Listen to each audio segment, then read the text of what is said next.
This episode is brought to you by the Slash and Cast Podcast Network. Learn more at slashandcast.net.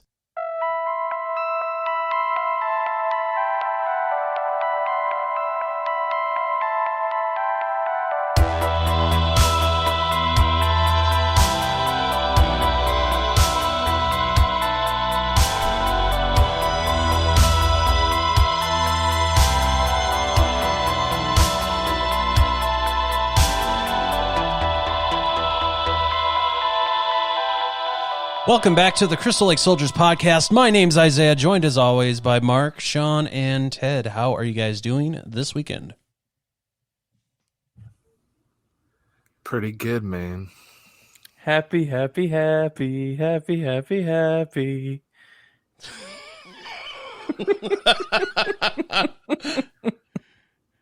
Oh, that's great. God, it's been a good week. It's been a good week.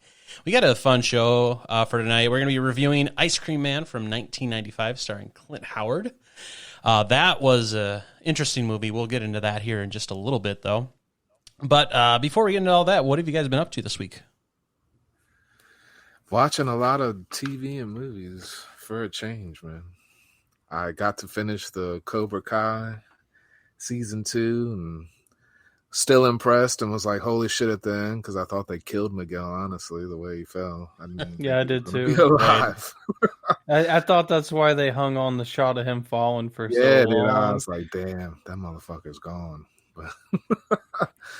When he hit that railing, man, that freaking hurt me. Yeah, dude. Yeah, no kidding. Lucky to be alive, dude. I don't gasp a lot out loud when I'm watching something, but when that happened, I was just like, holy crap. That was crazy, dude. And Kreese is an asshole, of course. We all knew that was going to happen. But fuck that guy. It was so great, man. I can't wait till 3. I hope, all this hype just keeps it going for several more seasons, man. Bring back something Chelsea. Good to watch. Yeah. I have a strong feeling that's who was in the trailer. That, yeah, Daniel. dude. I watched the thing that kind of, they really broke down that couple of seconds, and they were showing the pictures in the background and everything. One of them was, the actual real Miyagi. But anyways, what else? Oh, I watched Runaway Train with John Voight and Eric Roberts. I don't know if y'all have seen that. That's a movie I've always liked. I got the Blu-ray now. So, and I watched The Shed, which is a trailer we watched a while back. Yeah. Different kind of vampire movie, man. Honestly, it was really slow to start off, but it's in the last 30, 40 minutes was pretty fucking cool. So, if I had to give it a rating, I'd say probably 3 stars. Okay. It's not great, but it's worth checking out because of the ending. Not the best acted movie, but it was all right, man. Different take on the vampire thing. So, and I watched Karate Kid because Cobra Kai had me wanting to watch all those. I only got to watch the first one. It was fun, man. And I started this HBO show called Raised by Wolves, which Ridley Scott directed the first 2 episodes of. It's different, man. I don't know how to, it's basically Earth has been destroyed because the atheists and the religious went to war. And the atheists use androids as their war machines. Basically, these 2 androids, mother and father, land on this planet, and they have all these embryos, and they raise them, and only one of them ends up surviving. And about around the time, it's 8-9 years later, the arc of the humans and the religious have showed up to this planet. And okay. All kinds of crazy hell breaks loose, man. It's pretty good. It's different, but I like it. And I watched 3 or 4 episodes of it, which is not something I do. So it's worth checking out for sure, man. Yeah. Cool. Yeah, so we've been watching, like I said, the Child's Play movies. We finally got to watch Bride of Chucky, and it's really funny because, like I said, Jennifer hadn't seen them all, and she's seen Bride of Chucky before, but she's never seen Seed of Chucky.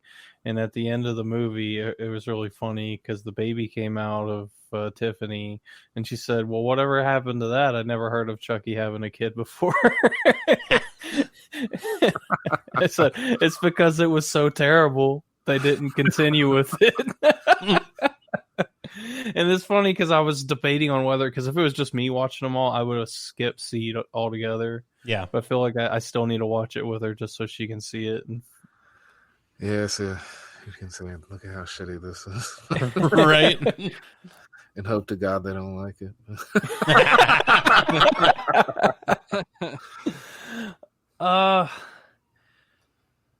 Been watching The Office a lot lately.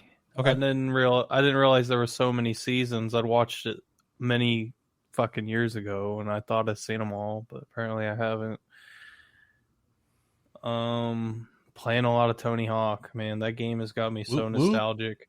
And it's really funny because you saying that watching Cobra Kai made you want to watch Karate Kid, and I was telling Isaiah last night that this movie's making me want to watch Lords of Dogtown so bad.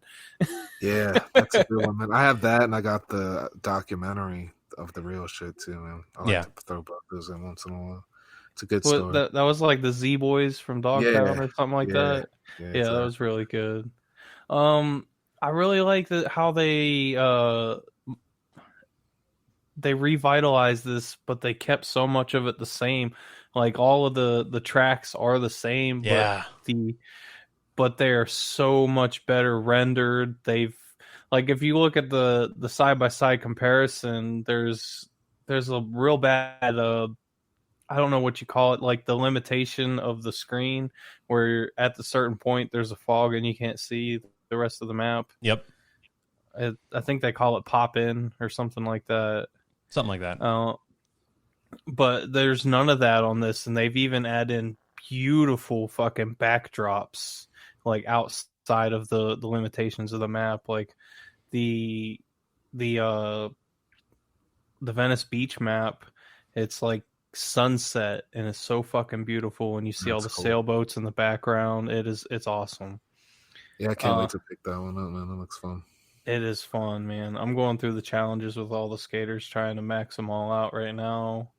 And one thing I really like about, I don't remember enough of playing the old ones, but on this one, even when you max out all the skaters, they still skate like they have their own strengths and weaknesses.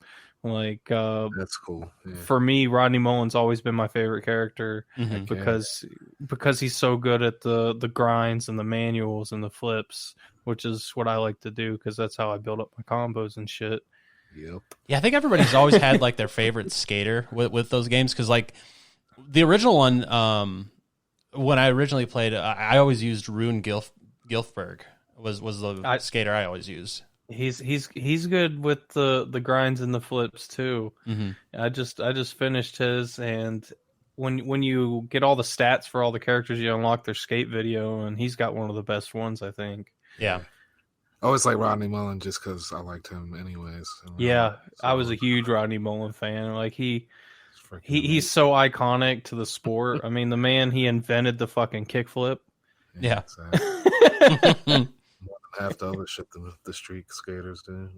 Yeah, like I was watching a guy on YouTube today, and he was like breaking down some of his tricks, and there's like some tricks that Rodney Mullen did that people have not been able to recreate in 20 years. Like they still can't do half the shit he's done. It's great, man. And just when he talks, man, like he's an interesting dude for sure. And I was watching more from the same guy, and he was talking about Tony Hawk and how Tony Hawk had the record for the 900. And how people have gone so far and beyond. Like there's a kid this year that did like a 1080 or something like that. But Tony Hawk still holds the record because he did it in a half pipe and everybody else is doing mega ramps and shit. So he still holds this record for the 900. Yeah. Yeah. Like Sean White kept trying to do the 1080s in the half pipe, man. He comes so close, but he never was able. I don't think he was ever able to hit it. Yeah, Tony, I remember when he did that shit. That was awesome, man. Yeah, and they showed a clip of him. He still could do it at 48, and he's like, I want to say he's like 50 or 51 now or something like that. That was my favorite part when he did it. It was like all you guys skating all these years and all these people, man. He comes back and he fucking hits the 900. Yeah, he gets a lot of flack sometimes in this, and he's like him. As far as the pipe, I always thought he's the legend, and then Rodney Mullen as far as the street, man. Like you can't get those two They're the best. They always have. Yeah. Yeah. Well, in the sport, like skaters are like shunned and hated on so bad if they leave and make money outside of skating. Like if they start their own company or they do something else. Like Bam Margera was hated for doing his reality show, and Tony Tony Hawk, Hawk. his dad like ran the skate parks when he was a kid. Like he was already the rich kid who had the dad that owned skate parks. So he already was. He couldn't get shit. He wasn't the bad boy so much. That's what everybody likes. Yeah. Well, that was how it pretty much. Well, it started being like a. I don't know how to put it other than like something really lame. The way skateboarding was starting, and then the surfers came in and completely changed the sport. Changed it all, so. Yeah.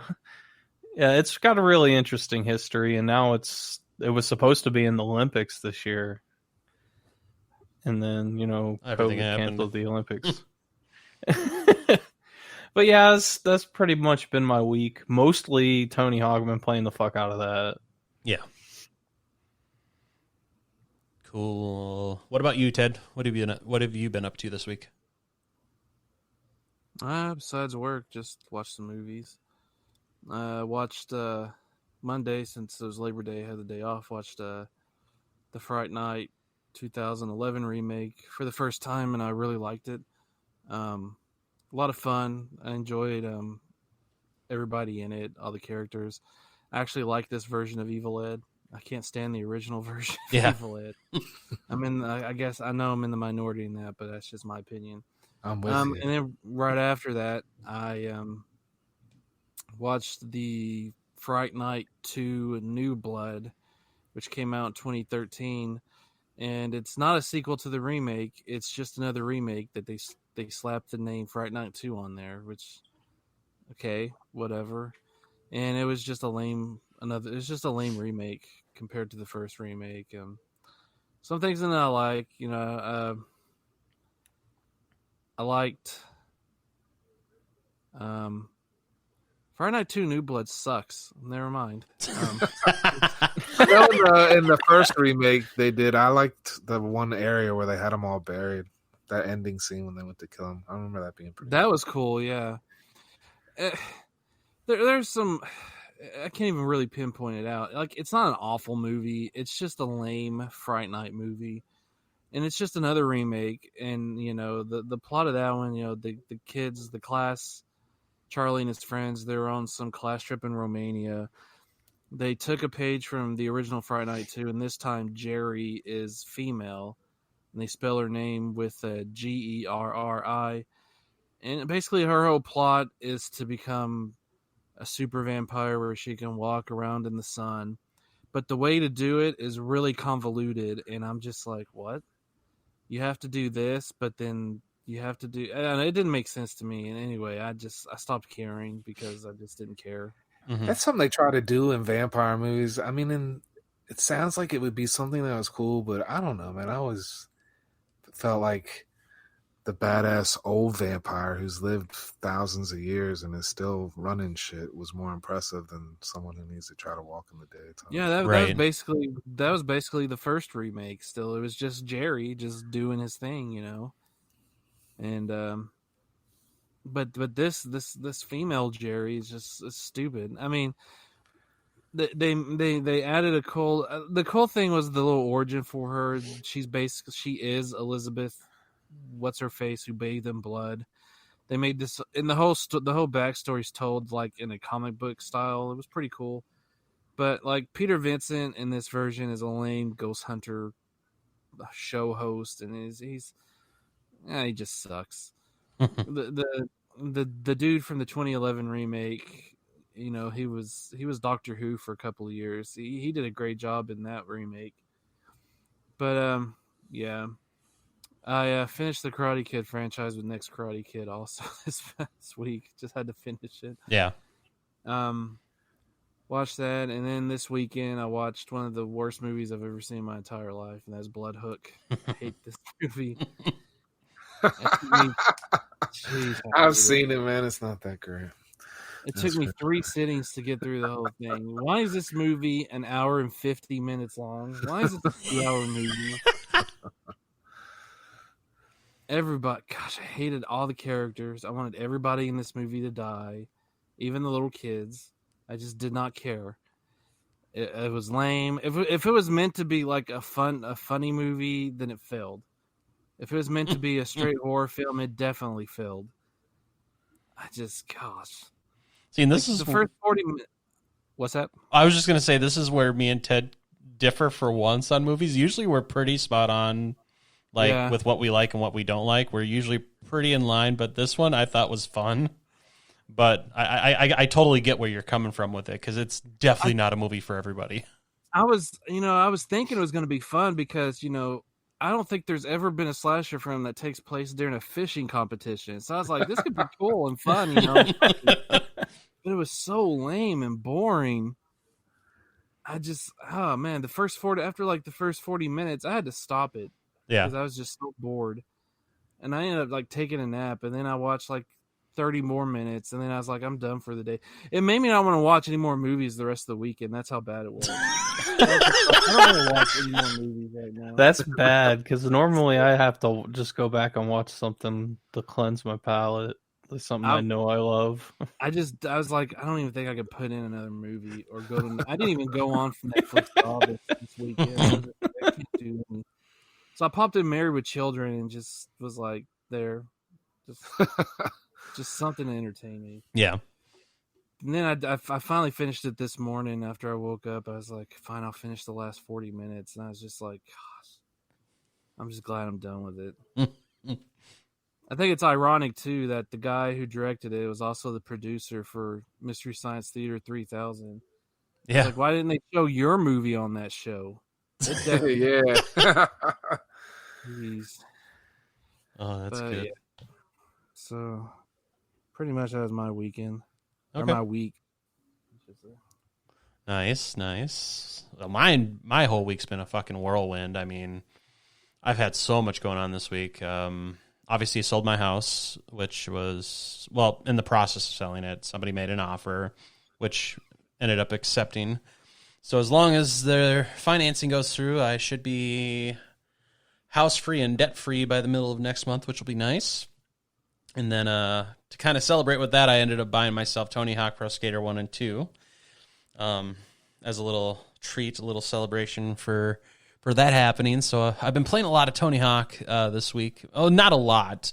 I've maybe played 4 or 5 hours, which I guess you could still say is kind of a lot, seeing as that's been in the last 3 or 4 days. So I've been doing that. I obviously watched Ice Cream Man to get ready for tonight. I watched The Babysitter Killer Queen last night, which if you've seen The Babysitter from 2017 with Samara Weaving and everything, it's a sequel to that. It's quick review. It's not as good as that. It's still fun. It's still a fun movie. I still say check it out, especially if you have Netflix, because, I mean, it's not going to cost you anything. You may like it. You may not. I could see where it could go either way with this one, because it's definitely not as good as the first one. I still had fun with it, though. There was still a lot of fun moments with it. It still, continued the story from the first one.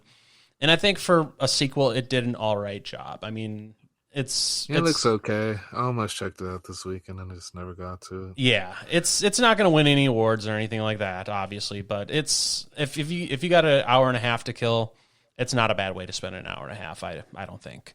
Just go in there with low expectations, and you should probably have a fun time watching it. So that's my 2 cents regarding that movie. So beyond that, other than that, I've been watching Shameless. I got stuck on watching Shameless, and oh my god, this is the first time I've watched Shameless, so I kind of went into it blind. Oh, it's so fucking good, man. It's the U.S. version, right? Yes, the William H. Macy version. Oh my god, every episode there's a fucking sex scene. Number one. On top of that, these people are just that tones down a lot throughout the show. Oh, does it? Good. Because it gets a little overwhelming at times, where it's like every episode there's another just big old sex scene. But on top of that, you got these people that are just like trash, and they're stealing and doing all this other stuff. And obviously, the father's a drunk and not really a father. I mean, it's It's just a train wreck, and I fucking love it. I've gone through about 2.5 seasons already in the last week and a half. Yeah, 2.5 seasons. So I'm knee deep in it right now. So I'm Who's enjoying your that a favorite lot. character? Oh God, I love Kev. Kev is great. Yes, he's like the big dumb goof. I do love Kev. Actually, I like Lip too. Lip is pretty good. That might change, but Okay. All right. Well, then it'll probably be Kev after that then. Yeah, Kev's pretty good though. But yeah, other than that, I haven't really been watching a whole lot. Just mostly trying to get things ready with selling this house and whatnot, and kind of working on some artwork for some upcoming episodes of the podcast, which will be a lot of fun, especially going into the Halloween season. That's going to be great fun. I'm really looking forward to next month with regards to doing the podcast. But yeah, I mean, other than that, it's been kind of a chill week actually for once, because with getting the offer on the house, I haven't had like any showings obviously since then. So it's been nice to not have to leave my house 4 times a day for showings and being able to just be at home on my days off and just relax.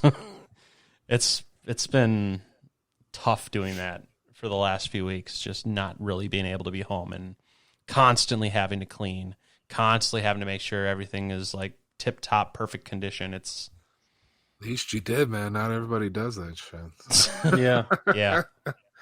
Well, it's helpful when I'm the only one here. So. Right. Yeah. So I'm glad that this is it's like I can see the light at the end of the tunnel with this. And then with moving at the end of this week, that's going to be great too. Just getting into that apartment, and then this place will be empty. And once it sells, then I'm just done with it then. So that's going to be good. So closing date's supposed to be like the 19th of next month. So about a month away. So I'm excited for that. I'm excited for that to be done, and then to have some money to pay off my debt and probably take some trips next year besides Texas Frightmare. So that'll be fun. But kind of moving on from there, just a little bit of news I wanted to touch on before we get into the review of Ice Cream Man.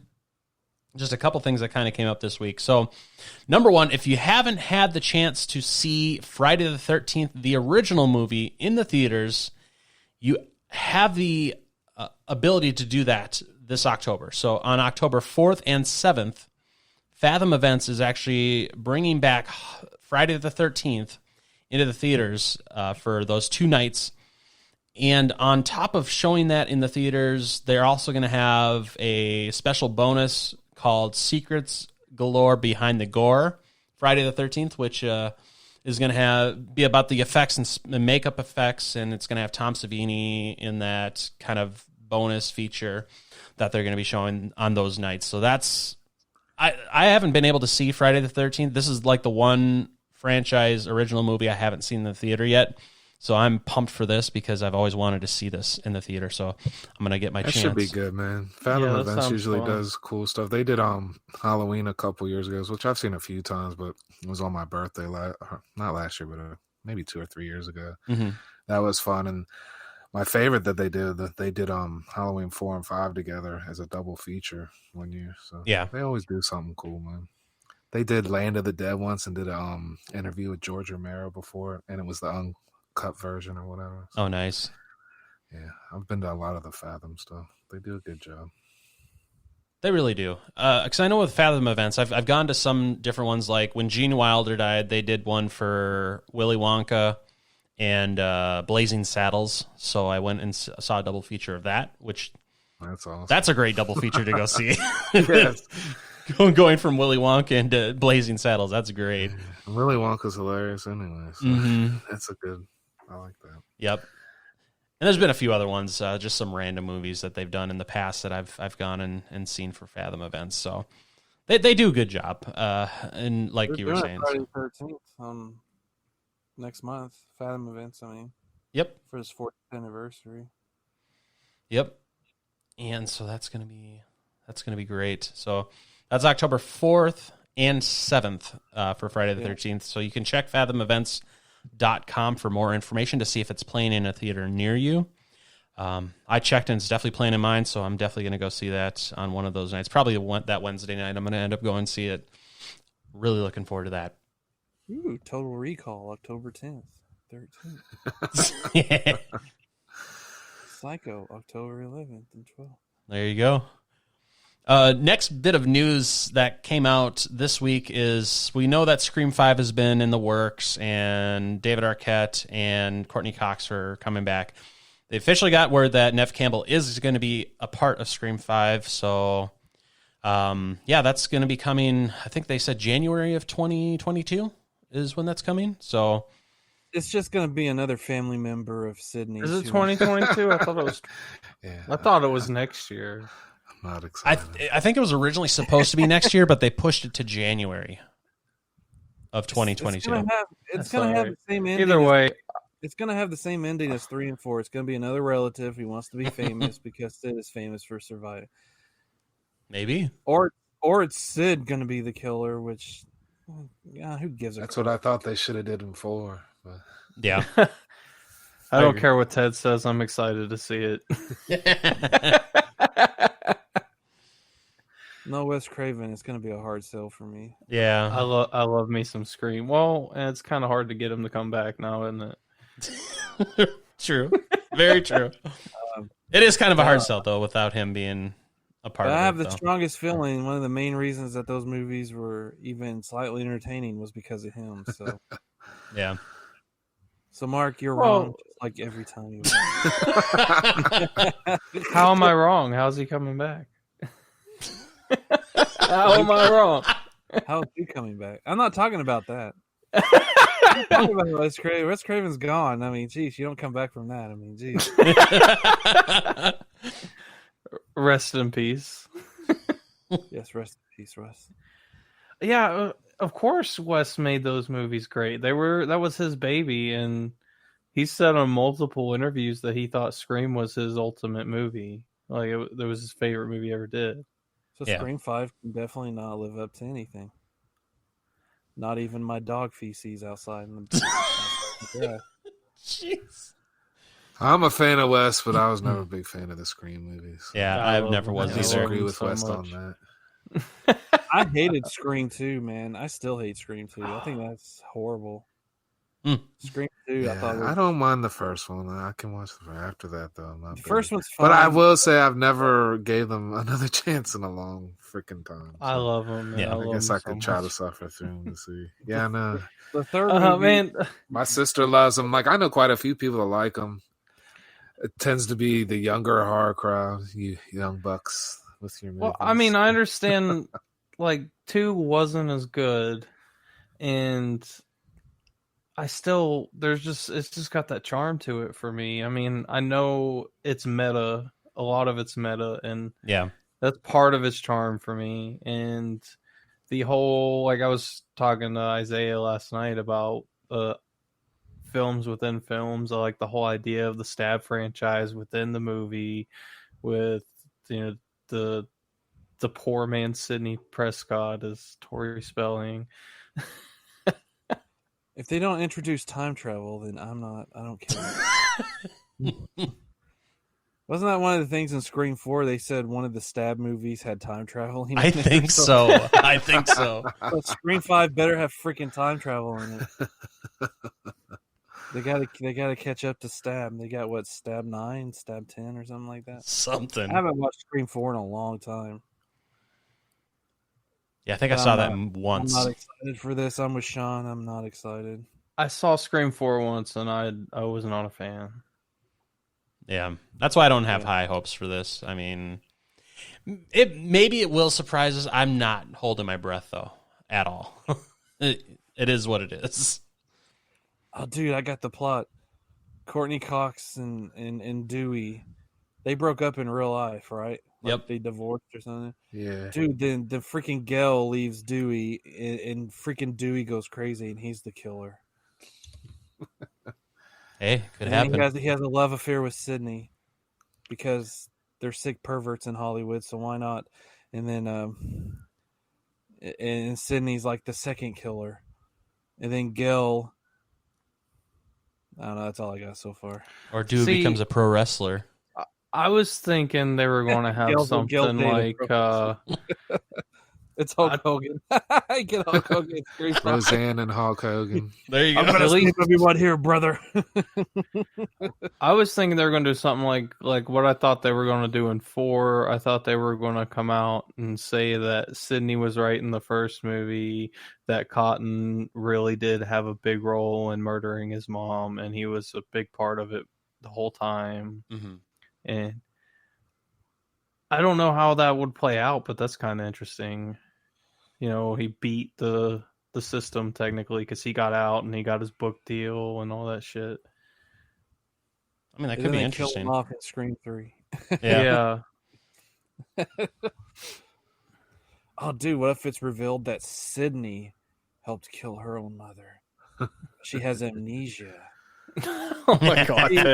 You see, this is how stupid this personality. movie can be, and it probably will get stupid like that. Yeah. If I'm wrong, I'm wrong, but like I said, I don't have high hopes for it. Well, the other thing that's been teased, and it was teased by Matthew Lillard, so take it for a grain of salt because he's saying maybe Stu isn't really dead, and I'm like, there's no fucking way he's not dead. Dude got fucking electrocuted. Stu was in Scream 2, or at least Matthew Lillard was. Yeah. As an extra. Yeah. which seems to be, you know, his career at this point because you don't see him in anything anymore. That's because he's running his own company. I did not know that. Yeah, I didn't know that either. He's running a company making premium peripherals for Dungeons and Dragons adventures. Oh. Yeah, That's he's real interesting. big. He's doing nothing important, is what you just said. He's real big into Wizard of the Coast. He's big into all that stuff. Okay. No, I joke, but I do like Matthew Lillard.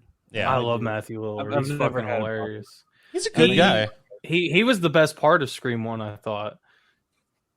I really I know liked what him. you're talking about. Like the whole thing was like he what was it like at a convention or something? He said like one of the original ideas for Scream 3 was that Stu was in prison and like manipulating things behind the scenes, and everybody just laughed because Stu is a freaking idiot in the movie. Yeah. You fucking hit me with the phone, you dick. The whole point of Stu being Billy's partner was that Stu is the fall guy because Stu's an idiot. That was the whole point. Billy could get away. Stu got blamed and would take the fall for all the murders. I mean, geez. Well, Stu also had money, so he could get resources and everything. Mm-hmm. It's kind of hard, no matter what resources you have, that you know, you murdered a bunch of teenagers in your own community. Yeah. No, I meant that's kind of another reason why he was helping Billy. That's another reason why Billy wanted him, because he was stupid and he had money. Yeah. Yeah, they had a big house. Yeah. Of course, everybody had a big house. I was say all them kids look like they had some money. Yeah. Look at Sydney's house. Holy crap. Right. Yeah, the poor families were living in 2 stories. Not the neighborhood I grew up. Garage is like bigger than my parents' house. Right. Come on, Sean. The poor families had a detached garage. There you go. They didn't have an attic. No cable television. Dark Ages. Right. So it'll be interesting to see what happens with that. I'm not holding my breath with regards to Scream 5 because I'm not really excited for it, but we'll see what happens as more information comes along with that. The last thing I kind of want crossed for you, Mark. What was that? We'll keep our fingers crossed for you, Mark. Yeah. I hope it's good. I'm not like hoping it's bad or anything like that. Right. It's not. I don't have high hopes for it. Yeah. I mean, when it comes out, I'll check it out. Of course. I mean, I did for Scream 4. I've seen all of them in the theater except for the first one. Yeah. Yeah, I've seen them all Same. in the theater too. I rented the first one on old VHS back in the day and saw it for the first time like that. Same. The rest I saw in the theater, so I mean, I'll check it out whenever it does. Yeah. But Definitely. if it's bullcrap, I'm going to call it out on its bullcrap. It's like everything else. Ain't it the truth? Except Victor Crowley. That movie is freaking awesome. Yes. That movie was great. People could suck on my belly button. So that's my new thing. Well, those movies have stayed good from the beginning because, Adam Green has maintained control of it the whole time. It didn't pass on to another production company. He didn't have to worry about someone messing with his baby. So I agree with you, but Victor Crowley does seem to get a little bit of flack. So, but I disagree with that flack. So Same. Yeah. It's my second favorite in the franchise. I love Victor Crowley. I loved it. I thought it was great. I go with you on that too, man. After part 2, I also love Tiffany Shepis. So, for many reasons, she's a beautiful woman, and yes, she is. That's a double whammy right there. That is very true. But anyways, kind of moving on from Scream here, just one last bit of information I just kind of wanted to talk about is we do talk a lot about Vinegar Syndrome on the podcast. They came out with their newsletter this week for everything coming out in October, and holy shit, they've got 8 releases coming out in October alone. And that's just the start, getting ready for the holiday season and everything. But kind of looking at what they've got coming out for next month, they've got another 4K Blu-ray coming out, and this is the one I've been really super excited for, and that's Deadly Games, or otherwise known as Dial Code Santa Claus. It's a German Christmas movie, Psycho Santa, mixed with like Home Alone, but this came out before Home Alone. You've got like tributes for like Rambo and everything in here. It's a great little movie. It's a lot of fun. We reviewed this last year, and I freaking loved it. It's one of my favorite Christmas horror movies now. Like, I can't believe I hadn't heard of it sooner. Now that it's getting an awesome release like that, I'm excited too. Like, I wasn't planning on buying no Blu-rays, but I'm gonna have to pick that one up. So yeah, no kidding. So that one I'm definitely looking forward to. That's my top pick for next month that I'm really looking forward to. But also on top of that, you've got a movie by the name of Whodunit, Rest in Pieces, which is I know is one that people have been looking forward to in the Vinegar Syndrome community. Rest in Pieces has been one that people have been waiting for quite a while. There's Cemetery of Terror, Necromancer, which is a VSA release. Then you've got an AGFA title called Scary Tales that's coming out. You've got another Fun City edition movie that's coming out called I Start Counting. And then another one from a new label called Utopia, which actually has already sold out, is called Bloody Nose, Empty Pockets. They for this initial release, they only did 500, and it sold out within the first day. That sounds like my love life. Empty pocket. Right? Got to get off them city streets, man. But yeah, so next month, 8 titles in total that are being released, and holy God, they got some good, decent ones that looks like that are coming out. They better, because December is going to suck. Yeah, well, I mean, December, they've only got the erotic stuff going on in December, so yeah, it sucks. Right? Smut, that's all they got in December. Mm-hmm. Christmas time, let's sell porn only. But on top of that, they also touched on Black Friday, because that's going to be coming up. And obviously, the halfway to Black Friday and the Black Friday sales are their biggest times for Vinegar Syndrome. They said September 25th is when they're going to be doing their pre-order flash sale.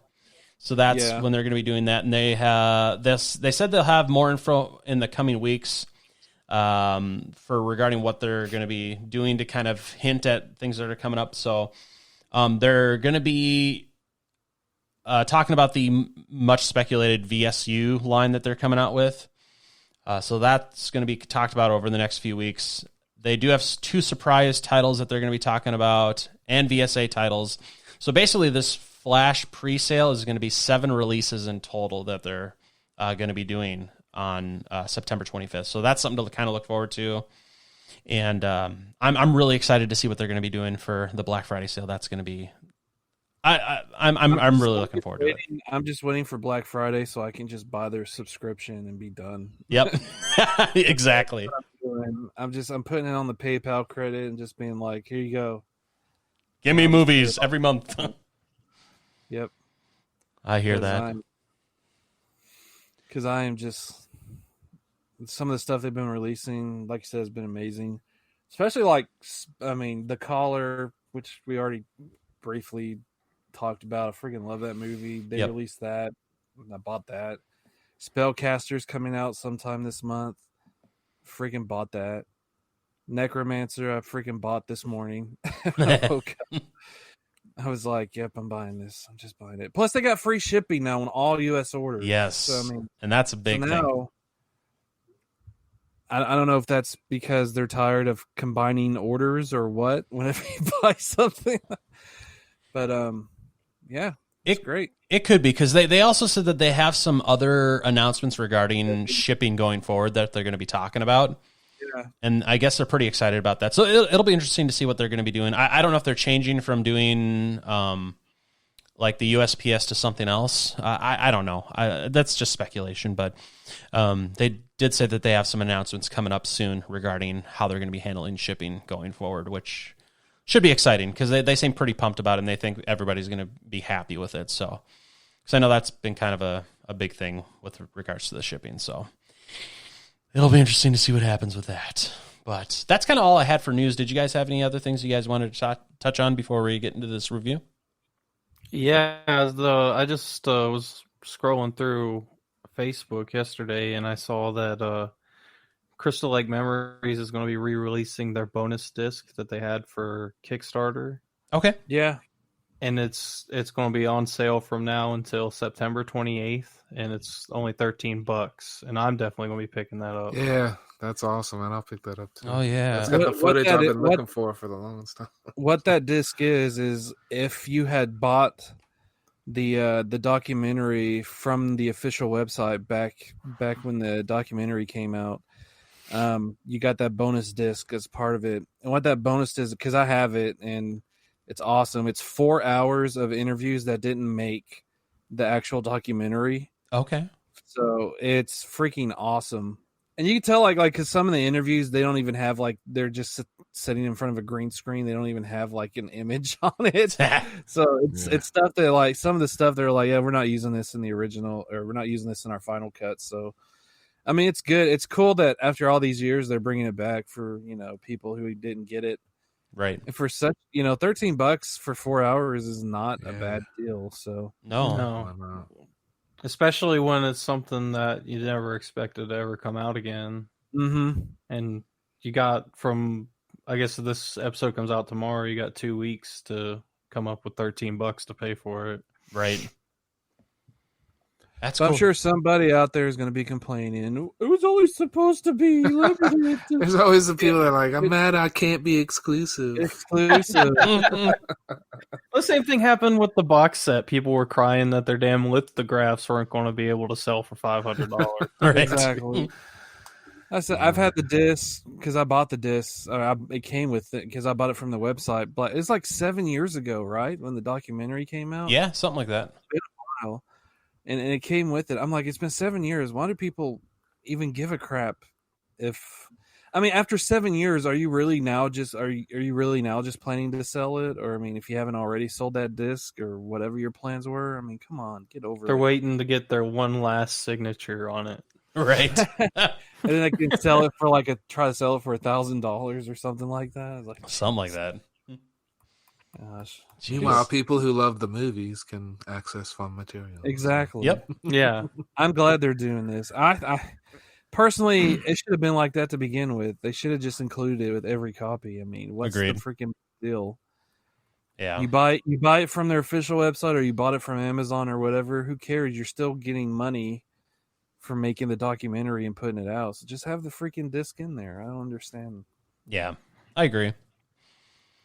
It'll be nice to be able to see that because I definitely didn't get mine through the website because I got mine, I think, through Amazon, if I'm not mistaken. Yeah, so, me too. I didn't even know about that. So that's good information. I appreciate that, Mark, because I'm going to pick that sucker up. Yeah, I'm probably going to shoot over to the website and buy it. I'm looking at it's clmbonus.com is where you get it. Okay. Sounds good. I'll have to check on that after we're done here. But anything else? I will take that as a no. All right. Well, without further ado, let's go ahead and review 1995's The Ice Cream Man. There are no bad days here at Wishing Well, only happy days. Open wide, Gregory. It is a happy day. Now he's out, rehabilitated with a brand new job. Here you go. I'd like to buy a gallon of your, hard pack. Next. You didn't say please. Did you see little Roger Smith today? He was at the park. Why? We got a missing kid. His ice cream has a secret ingredient. What the hell is that ice cream dork doing out this late? What's your favorite flavor? Wow. Always so kind to the little children. I brought you something special. Ooh, sounds yummy. There's something weird going on here. Hiya, honey. Not every day is a happy day. Spent the last 20 at some private clinic called Wishing Well for the Mentally Disturbed. We believe in compassion. Shut up! We're at the Wishing Well Hospital. Get some people down here quick. No one leaves the Wishing Well. Doctor's orders! Even with a head start, there's no escape.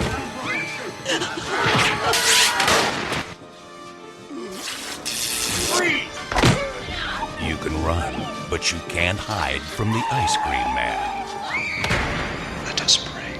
Starring Olivia Hussey, Jan Michael Vincent, Sandal Bergman, David Naughton, David Warner, and Clint Howard as the Ice Cream Man. This is gonna be fun. All right, so The Ice Cream Man was released on May 9th, 1995 on home video. Directed by Norman Epstein, this had a budget of about $2 million, which isn't too bad for a direct-to-video movie. And actually, you can tell most of the budget went into the effects, which isn't a bad thing. Just a little bit of trivia regarding the movie. The movie was sponsored in part by Converse Shoe Company, which many of the characters end up wearing Converse shoes in the movie, obviously. And there's also an extraordinary number of shots of shoes throughout the entire film. Second little bit of trivia, Clint Howard, actually, when he would be on his way to set every day, as he was driving, he would be screaming and yelling at the top of his lungs to get that more gravelly voice that he used for the role of Gregory. So that was kind of interesting to kind of get in that tone that he wanted for the character. The scenes at the sanitarium were actually shot at an actual abandoned sanitarium in Pasadena. Moreover, the satanic drawings and graffiti that were on the walls of the sanitarium were actually graffiti that was done inside of the hospital. So that's kind of interesting, kind of using the set that you have there versus trying to make it look more decrepit and whatnot. One of the interesting things with this, and I can see where this probably could be, the first draft of the script was written in 3 days. Which, I mean, it's not the greatest movie in the world as it is. So, I mean, you can kind of tell. I believe it. And then one of the most obvious things is the character of Tuna. They try to make him look fat in the movie, and they put a fucking pillow in his. Like, what's wrong with this fucking kid's clothes? They wanted to show him lose weight at the end of the movie. I was like, that was no more ice cream for me, guys. Watching this movie makes me not want to eat ice cream. I'll tell you that. I tell you not what, not from ice cream truck. Seeing the way he gets his hands all in that. No, hell no. In the bug. I had another piece of trivia, man. Yeah, supermarket manager was the original host reporter from People's Court. So he had oh wow, face if you ever watched that when you were a kid. Okay, I didn't realize that. That's interesting. Everybody knows the director. You know, he used to direct adult movies, and I guess his wife is got a small part. She's the woman putting the lipstick on her, asking what color lipstick she should buy to the ice cream. Oh, okay. Buy a dozen. It looks great. Buy a dozen. A couple things I want to touch on regarding the quotes, because I love some of these quotes in this movie, and almost all of them are by obviously Clint Howard's character. Like, my favorite quote of his that he does in this movie is, "You're going to learn you can't run from the ice cream man. You tell anybody I'm going to get your mom and dad." Oh no! I'm sorry. It was you little turds are gonna learn you can't run from the ice cream man. So that one was pretty good. Also, obviously, the happy day quote. That was another one of his. And then one of the kids towards the end of the movie, when he was like, "Who's the Pied Piper now?" Ice cream dick. That was another good one. I like the that's classified ice cream man. That's Yes, that was great. Oh man. That was actually Lee Major's son. I don't know if y'all knew that. Yeah, I saw the name Lee Majors Jr. in there, or the second, or whatever the case may be, and I'm like, oh, that's interesting. And his partner, the what's his name, John Michael Vincent, something like that. He was in the Airwolf TV show and Extra 2 and a bunch of other fucking films. Airwolf, you're thinking of Airwolf. Yeah. Oh my God! A lot of recognizable faces, honestly. Really? Yeah. No, that's for sure. Hussey and David Naughton and David Warner. Yep. And even the little girl, man, like she's not famous, but I recognize her. Like she was in a couple of sitcoms back in the 90s. Yep. She was on a couple episodes of Boy Meets World and Home Improvement. So. That's for sure. Yeah, it's definitely. It seen her before too. One of the things with this movie, and I was talking to Mark about this last night, is that because of it being like a direct to video movie, and because they use such shitty like free royalty free music for the movie, it made it feel like a more adult episode of Are You Afraid of the Dark to me. Wasn't this movie directed by a guy who directed porn for a living? Yeah. So there you go. I mean, of course it's going to sound adult. He probably had a little Casio keyboard in his truck or van and is just like banging it out after each day of shooting, editing. And then writing some. But boy, I got quiet fast.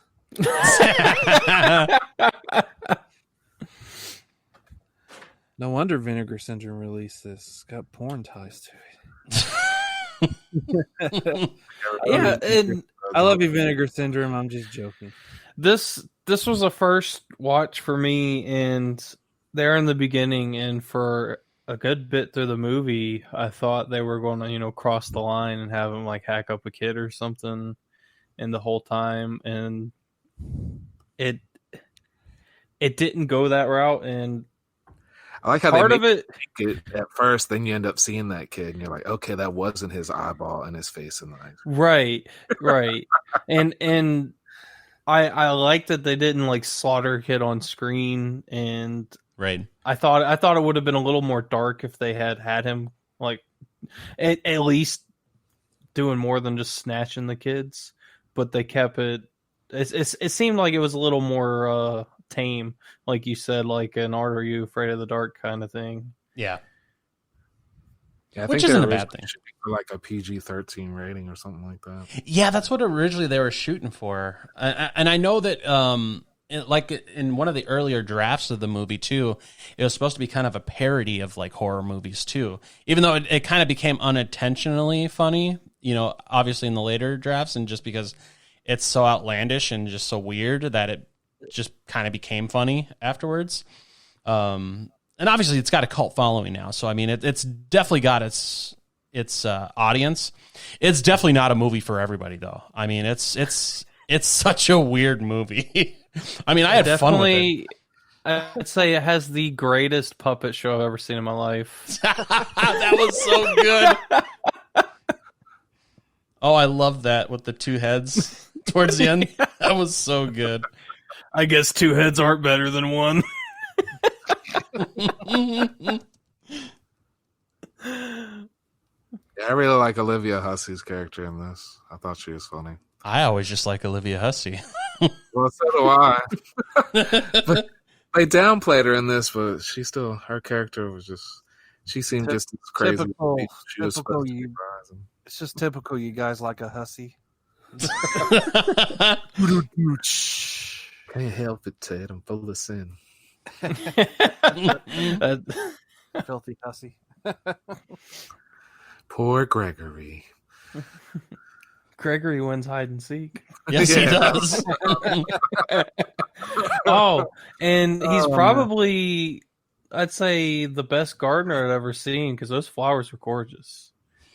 Yeah, I got confused. I was like, oh, okay. Right.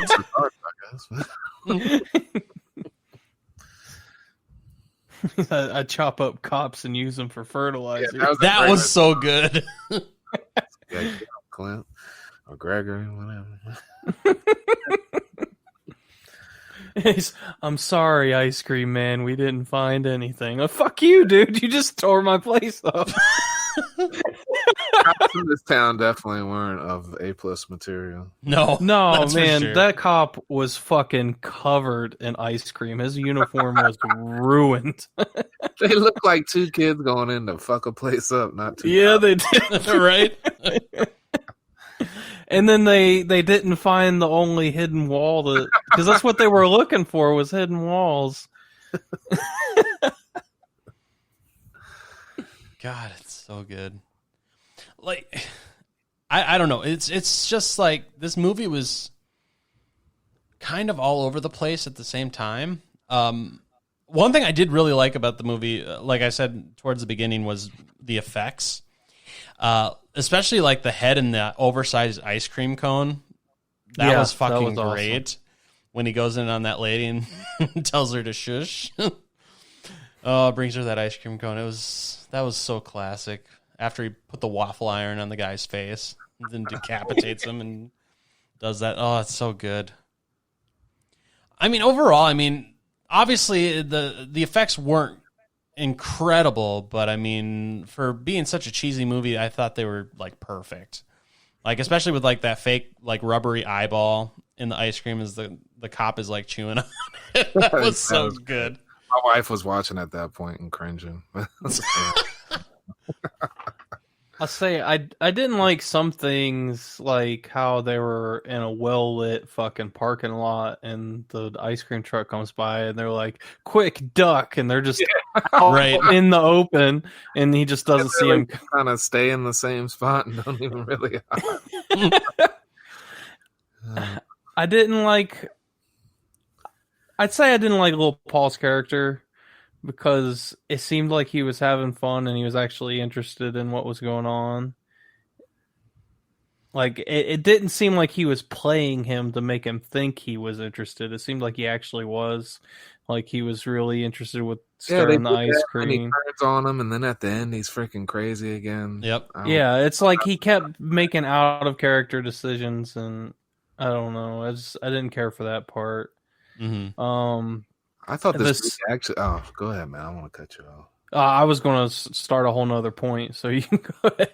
I felt like this movie, if it could have actually been a little bit better if they'd have changed what they did, is because for a second there, it looked like he possibly wasn't killing the kids, but it was obvious he was killing somebody. Right? Yeah. It would have been better if he wasn't killing the kids and actually killing the bad people, because he killed quite a few people that weren't really the best people. You know what I mean? Right. Yeah. I don't know. I just thought that. What if he just slightly reworked this as Maniac 2, like the Mr. Robbie short, but instead of a children's entertainer, he's an ice cream man? Yeah. Killing abusive parents and whatnot. I mean, that could work. Because then they never even really touched on the preacher and his wife, who obviously has some more than just their regular religion. Like, he's standing up there, like his hands are like he's having a stigmata and shit in his hands. Yeah, he's got the blood on his hands, and then his wife was foaming from the mouth. I guess he's supposed to be speaking the Archangel Gabriel. I know people speak tongue, but that seemed like it was much farther than right. Speaking. Yeah, I thought she was like sick or something at first. Like he was. Yeah. I don't know. But that's when he was like, "Why are you going? The Archangel Gabriel is speaking through your mom." That's when I get up and I'm like, "Man, angels aren't talking to you." Right? That ain't Gabriel. Jeez. That's Gangrel or some other thing. Sean, you know that Gangrel really is cold. He's with what's his face? Because they both killed Chris Benoit together. I knew it. All the stupid conspiracy theories. Right. Oh, that's actually a question everybody keeps asking. Is Gangrel really a cultist? No, he's not. Gosh. It's a freaking character for wrestling. I believe Kevin Sullivan before Gangrel, and I don't think Kevin Sullivan is either. He was just a hell of a freaking good actor. Right. He knew to press your buttons. Say the scene where the cops go to the hospital, I thought that could have been a lot better. I think just a little bit of lighting change and maybe a little bit of, I don't know. It seemed like it was weird. I felt like I was watching somebody walk through a haunted house. I see where you're going with that. Yeah. Cause they were like, they had like the no touch rule. It felt like, yep. And they were just walking, and there was people running around and standing there doing weird shit. To start shooting them or something, he pulled out his gun. I was like, shoot one of them, dude! Like, get the fuck away from me. Yeah, I feel like a little bit of lighting or a little smoke effects or something in there would have made it a whole lot creepier, because it was so well lit and you could see everything, and they weren't scary at all. Actually, I thought the doctor was more scary than any of them. Right. I agree. Yeah, definitely. I think with the lighting, it should have been a little bit darker, definitely more moody. They could have put some gels on or something to kind of maybe change the coloring a little bit just to make it a little more sinister looking, because it definitely looked kind of just like, and obviously, once again, we know it's direct to video. It's not meant to be some huge blockbuster movie. But, lighting doesn't take much to make things look good. And they really could have taken a little bit more time just to make it look better. And they could have did it. I mean, they should have had the resources to do it. And that was definitely one of the things where I felt it fell short, too, was that hospital scene. Because they could have made that really kind of creepy and spooky. And it definitely just wasn't that. I just wasn't interested. I wanted that scene to end. I thought it was fucking stupid. And... if they'd have done a little bit more, it wouldn't have felt so long, because, I was just bored with it. Yeah. I agree. That was definitely a... They had $2 million. How much was Troma spending on movies? I don't want to hear all them excuses. 500,000 most of the time. I mean, I feel like Terrifier was like 50 or 60 grand or something like that. Yeah. And I know just from the little bit of stuff I've done, man, like lighting is important as hell, but it's, if you just take a few minutes, it's not that hard to do right. It's all about planning, boys and girls. And it doesn't cost any more if you already have the equipment. Yeah. That's very true. It's all about planning, and it just kind of seemed like, ooh, we found this place, let's go shoot here really quick. That's kind of what it felt like. And the fact that it was already painted like that I mean, that was a great location for sure. Yeah. Oh, yeah. Just didn't execute well. Welcome to hell. Right. I couldn't believe when I read that it was like they didn't have to decorate it. It was already like that. Mm-hmm. Yeah. Missed opportunity there. I mean, I'm sure there's plenty of missed opportunities in this movie, but I mean, overall, it's definitely a fun movie. Yeah. It would have been interesting, because I know a while back they did like an Indiegogo or Kickstarter or something to try to get Ice Cream Man 2. Sunday Bloody Sunday to be made, and that never made the goal, and Clint Howard was completely behind it and everything. That could have been so much fun if they could have gotten that made and kind of continue that story with his character and whatnot. And I read they officially didn't give up. They just... No, they haven't. They thought about doing another Kickstarter, maybe trying to source funds from another way. Yeah. It could be interesting. It would be interesting to revisit the character this many years later, whether he survived. Garbage on freaking Netflix can get made, and y'all know what I'm talking about. I refuse to say its name. Yeah. If that can freaking get made and put on, I was about to say YouTube, on Netflix, then freaking Ice Cream Man 2 can get made. I mean, that's all a bunch of bull crap. Agreed. I would love an Ice Cream Man 2, just because Clint Howard would be a part of it. Clint's what made it work in the first place, anyway. Yep. Yeah. If there was no Clint Howard in this movie, I would have hated it. And it's just, he's always in these B cult movies, and he's always just so fucking good. I remember, like, I think it was 2 years ago, Sean got me Evil Speak for Christmas, and that movie was fucking great. Yeah, I love that. That movie was awesome. Cooper Smith. Felt so sorry for him, and you freaking loved the revenge he got at the end. Yeah. You're like, just kill them all. Kill them all. They killed that little puppy. That puppy didn't deserve to die. Freaking kill him, Clint. Right. Kill them all. But, yeah. There's no reason why we can't get an Ice Cream Man, too. I agree. If the freaking garbage on Netflix can get made, so can Ice Cream Man, too. I'm 100% behind that. I think we got to talk about that chase scene that led up to the puppet show and everything else, because that was like a whole climax. That was probably, that whole section up to the end of the movie was probably my favorite part of the whole movie. Mm-hmm. He just comes out of his own. It seems like that's where he really fucking snapped. Yeah. Because he's coming up with all these great one-liners and quips, and he's chasing these kids, and he's got the fucking puppets. He finally stopped giving a fuck and was just like, I'm killing these bitches. I ain't worried about nothing. Like, man time. Of course, this is kind of backtrack, man. I love the very opening of the movie, how there was a mob hit on an Ice Cream Man. Yes. Yeah, that was great. And I love how they, just to show that it was like in the past, it was all in black and white. Yeah. Right. Classic. That's so good. If you ever want to show anything in the past, just put it in black and white and everything's good. God. Oh, man. And what was I thinking about with regards to this?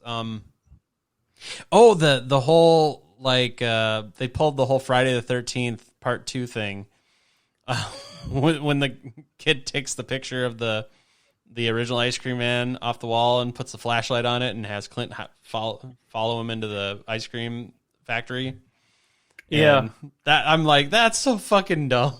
That's so stupid. Oh, how about when I think it's Tuna's brother's the one that wanted to be the cop, right? Yes. Yeah. Tuna's brother went in to look for him, and he's walking by, and there's all these pictures. And then the Ice Cream Man's standing there, and he's holding a picture frame around his face. He's good at hide and seek. Yeah. Hide and seek champion. I fucking died laughing when I saw this. God. Sanitarium. And that was where the whole chase scene started, because he came out dressed like his brother. Yep. But did his brother die? I'm guessing so, because we don't see him for the rest of the movie. That's why you see him go in to look, and then you just see Ice Cream Man come out in his clothes. So I just made the assumption he got him. Yeah. Or at least stole his jacket and hat. That's my assumption, at least. I think he's dead. But, yeah, I mean... Serve and protect my ass. Oh, it's so good. His name is Tuna. It was the other guys, bro. He was making fun of Tuna. Well, anyway, I just realized that. Oh, man. This movie is definitely not for everybody, though. I mean, I had fun with it. It was such a fun movie for me just because of how bad it is. And just how the cheesiness of it, I just fucking loved. It's definitely one, because I've seen it once before this, and I remember not liking it at first, but I was definitely younger. I think it was like the late 90s the last time I saw it, so it's been over 20 years.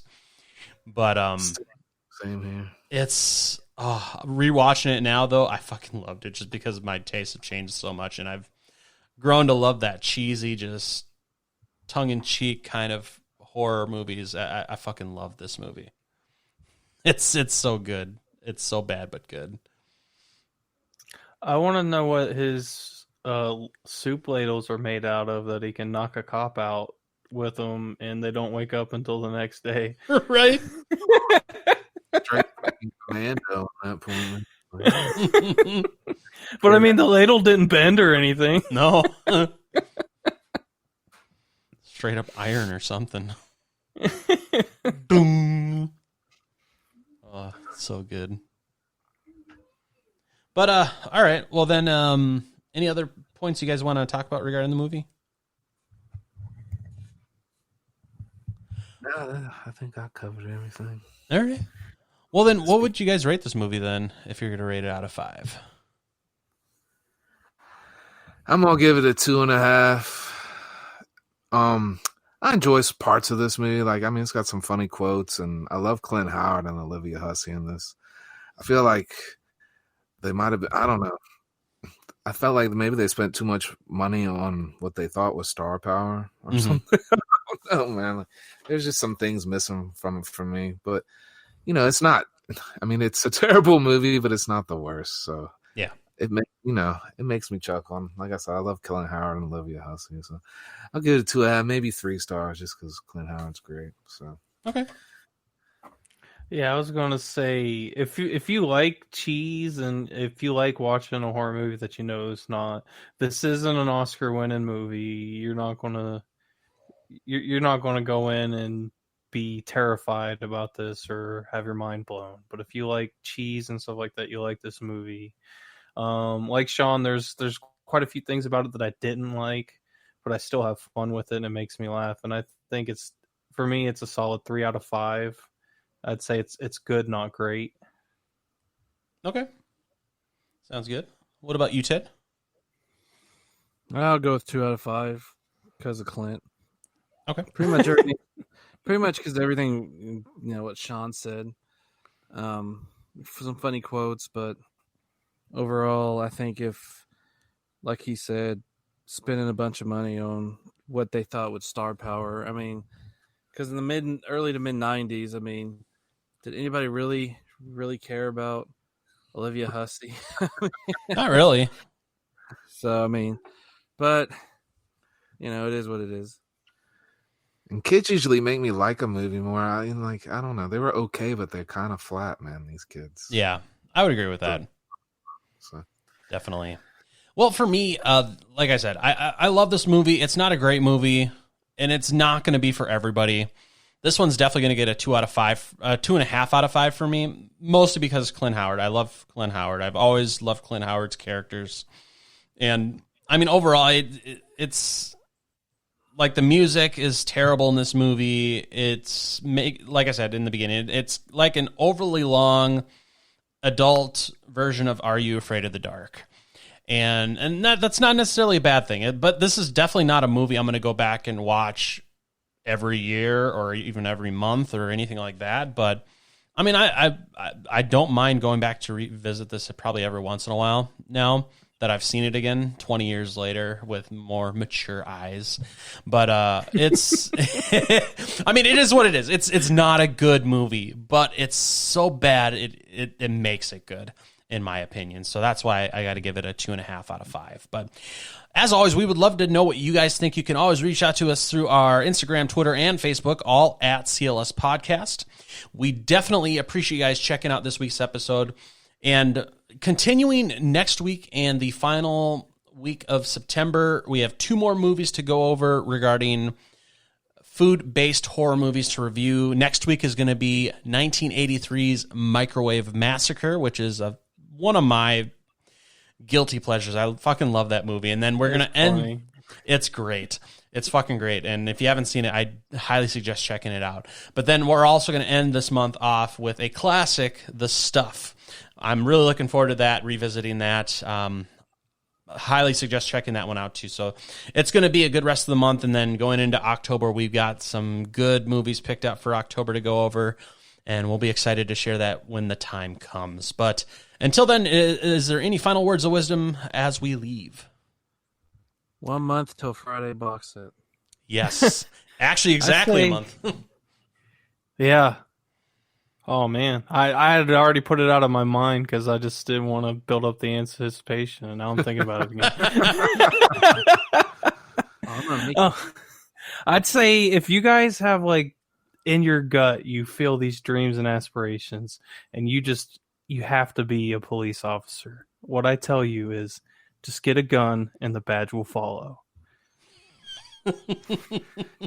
Damn straight. Oh my god. That was one of my favorite lines. Yeah. I got the gun. That's all you need is just to get the gun. All right. Well, if there's nothing else, we appreciate you guys checking out this week's episode, and we will see you next week. Thanks for joining us today for the CLS podcast. Check us out at www.clspodcast.com or join in the conversation on social media with the hashtag CLS Podcast. Until next time, stay safe, campers.